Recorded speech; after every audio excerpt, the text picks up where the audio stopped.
Difference between prokaryotic cells and eukaryotic cells. तो देखते हैं, prokaryotic cells are always single celled organisms. तो जो प्रोकैरियोटिक सेल्स होती हैं कैसी होती हैं, सिंगल सेल्ड ऑर्गेनिजम्स में ही होती हैं, ठीक है। और जो यूकैरियोटिक सेल्स होती हैं ये सिंगल सेल्ड भी हो सकती हैं और मल्टी सेलुलर भी हो सकती हैं।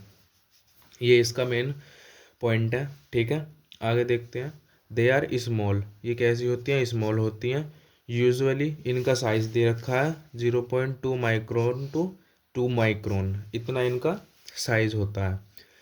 जो यूकैरियोटिक सेल्स होती हैं वो लार्जर होती हैं, यानी कि प्रोकैरियोटिक सेल से बड़ी होती हैं। टिपिकली 10 माइक्रोन टू 100 माइक्रोन इनका साइज होता है। प्रोकैरियोटिक सेल्स की बात करें तो they have a cell wall with a complex structure. इनकी जो सेल वॉल होती है उसकी जो स्ट्रक्चर होती है वो कॉम्प्लेक्स होती है।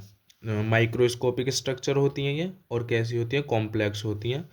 जो यूकैरियोटिक सेल्स होती हैं इनकी जो सेल वॉल होती है, इनमें सेल वॉल हो सकती है, ठीक है, may have cell wall, but it is simpler. कैसी होती है, इनकी जो सेल वॉल होती है सिंपलर होती है, अगर उसकी स्टडी की जाती है तो वो सिंपल होती है, ठीक है। आगे देखते हैं, they do not have a nucleus. जो प्रोकैरियोटिक सेल्स हैं उनका ये मेन पॉइंट है, उनके पास न्यूक्लियस नहीं होता है।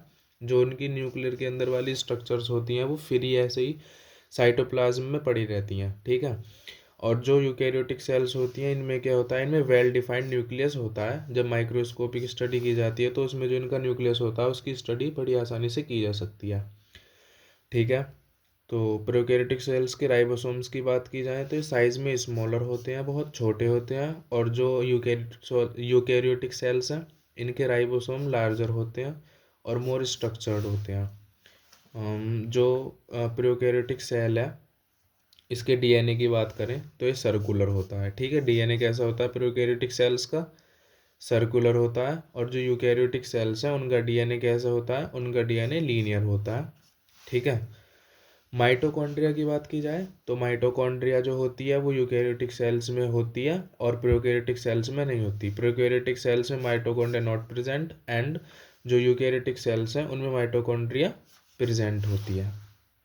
ये मेन डिफरेंसेस हैं प्रोकैरियोटिक सेल्स और यूकैरियोटिक सेल्स में। आगे बात करते हैं, do not have an endoplasmic reticulum. जो प्रोकैरियोटिक सेल्स होती है इनमें एंडोप्लाज्मिक रेटिकुलम नहीं होता है। और जो यूकैरियोटिक सेल्स हैं इनमें एंडोप्लाज्मिक रेटिकुलम होता है। और इसके जो दो पार्ट्स होते हैं, रफ एंडोप्लाज्मिक रेटिकुलम और इसमें स्मूथ एंडोप्लाज्मिक रेटिकुलम, ठीक है। प्रोकैरियोटिक सेल्स की बात की जाए तो ये डिवाइड कैसे करती हैं, बाइनरी फिशन के थ्रू, ठीक है। ये इनका रिप्रोडक्शन का टाइप है जो कि हमेशा एसेक्सुअली होता है, ये सिर्फ एसेक्सुअली डिवाइड कर सकती हैं। और जो यूकैरियोटिक सेल्स हैं ये माइटोसिस के थ्रू डिवाइड कर जाती हैं, क्योंकि ये ह्यूमंस में भी पाई जाती हैं, इतना आपने पढ़ाई होगा, जानते ही होंगे।